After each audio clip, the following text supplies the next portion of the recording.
So now we are in Castilla-La Mancha in Spain with Esencia Pampaneo, which is a orange wine made from Airen grapes, which is a native grape from the region. This is so silly, and I'm going to do this on video, which is a little bit embarrassing. But every time I think of it, my mom grew up and made me listen to all the funk. And every time I think about this wine, it just makes me think of the song like, "We want the funk," because this is the funkiest wine. Not ever. I mean, we've definitely had funkier wines, but especially at like a lower price point, like this is like gotta have that funk natural wine at its finest. And I'm honestly, I know why it is generally like because I'll tell you like the process that it went through.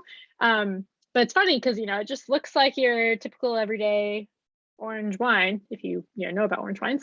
But it just has a lot extra going on that's like wow, super funky, and it's really inexpensive. Honestly, a lot of times like the really funky stuff can be quite expensive. So yeah, I don't know if that's a warning or an excitement or a dance tune or what, but let's jump in from there. So it's from Spain, like I said. Airen is a native grape from there.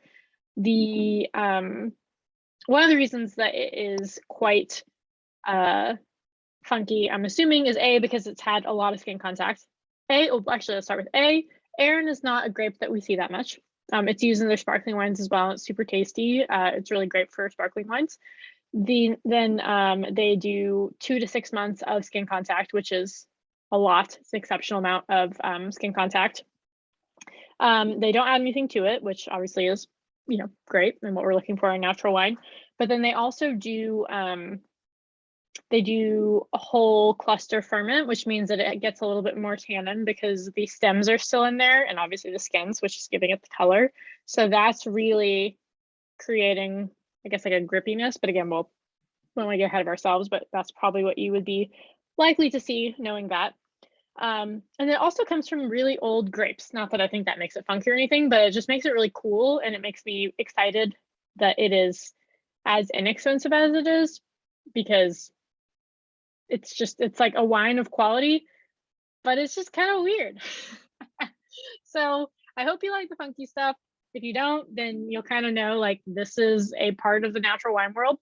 There's nothing in this wine that is, well, if I was in my WSET, so going to do my master sommelier exam or whatever, they'd probably be like, this wine is wrong. It's maybe too oxidized or whatever. But that's not even it. Actually, it's not oxidized. It's just different. But everyone has their limits. So I hope you enjoy it as much as we do. And it's okay if you don't, and you just kind of will be able to understand the continuum of would never know it's natural wine all the way to potentially this wine. This is literally at the other end of that spectrum. All right. So yes, orange on the nose. So it's quite acidic, and honestly, like if I was initially smelling this wine, I'd be like, oh, it's gonna have volatile acidity, just because it smells quite acidic, like bordering on nail polish remover, which again is when you're like, ooh, like this is no good. But surprisingly, what we're going to find on the palate is that it doesn't taste like nail polish remover at all. So it's not technically a flaw in our natural wine speak. So it doesn't actually, and it doesn't, again, it's not actually as far as nail polish remover, but it's like a little bit past the whole like balsamic vinegar thing. It's, you know what it's kind of like? It's like this lemon vinegar that I use and put on my salads. It's super tasty. That's actually exactly what it smells like, except for instead of lemon, it'd be more orangey. It's also the top. On the bottom, this is a tough one. It's a tough one to describe because it's literally unlike anything you've had. It's certainly orangey, but it's not like a clementine. It's not like a blood orange. I guess it's just like whatever your standard, maybe like a cara orange or like a navel orange. But again, like with more acid. So yeah, I guess kind of going back to that whole like orange vinegar. Then beyond that, it does have a bit of like minerality. It has maybe like thyme or some sort of like green spice. or spices, the right, like, or like, not cilantro, what's the other one? What's the other one that's not cilantro that you put in stuff? Parsley, a little bit like parsley. That's kind of a weird one as well, but that is what I'm getting. And then like, I would say that oh, you know what else smells like? Dried pineapples. It smells like you put it out and you let them sit for a while. So there's actually a lot going on in this wine. And if it were, I will say this is how you know that it's not like so far gone that it's gross or like whatever, not drinkable or a flawed wine. If it's actually like so acidic and has volatile acidity, like I would not be able to put my nose in there and really get into it. Oh, I should say also, if it does initially feel like that, I would put it in either a glass or in a decanter for a little bit, because that will actually help it. This wine, you shouldn't have risk of it going mousy or having any other big issues. It just needs a minute to decompress itself and show all the other things that I talked about. Because again, initially what you're going to get is that kind of lemon vinegar. And now I'm getting all kinds of other notes. So that's the nose. On the palate,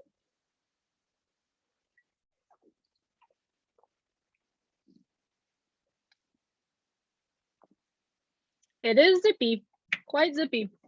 A lot of acid, like 10 out of 10, but it's not like a 12 out of 10. Like I can't taste anything else. Again, that's how you know when it's a flaw, is when it's like, it literally just tastes like vinegar and nothing else. So this one certainly tastes acidic, and I'm getting that whole like lemon, navel orange vinegar thing going on as well. But there is more to it. And honestly, the finish is surprisingly long. Like I'm still feeling it right now. And it's coming up with mainly orange.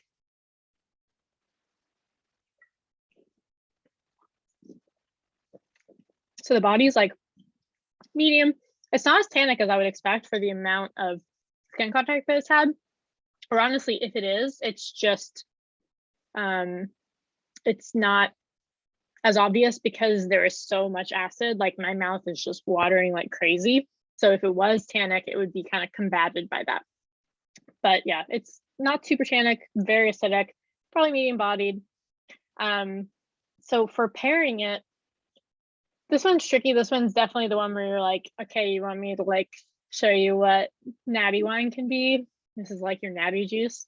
But it certainly could go with stuff as long as you put it with something that has the same amount of acid as it has, which is a crap ton. So anything that's like super lemon based, like we're gonna have this is very random, but if you want to look it up, Senegalese like lemon something chicken, can be the exact name, but if you put Senegalese lemon chicken in serious yeast, that's what Nick's making tonight. And I think that the amount of acid that's going to come from the lemon is going to be really perfect with something like this. Obviously, it doesn't have to be with chicken. It could be with literally anything. And if there's oranges in it, even better. This is a weird one, but again, like salads with a vinegar dressing, because like with wine, you want to like match it with stuff. So put it with, you know, something with balsamic vinegar, or if you're going to do like a balsamic vinegar glaze on something, that would be great with this. Like you put your pork or something like that in there. Because it does have tannin, not a ton, but you could definitely go up to like a pork tenderloin or whatever. I wouldn't take it all the way into your red meats, but yeah.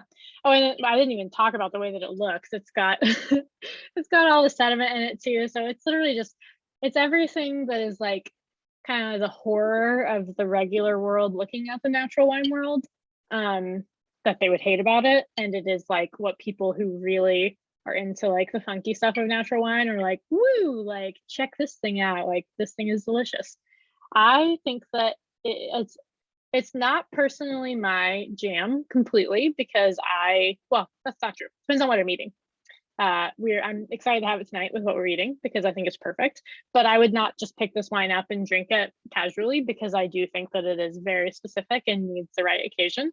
But if you just love the funky stuff, which a lot of people do when they get into natural wine, this is perfect for you. So you'll either know or you won't. And what's great about it too is if you really like it, it's not that expensive. So hope you enjoy.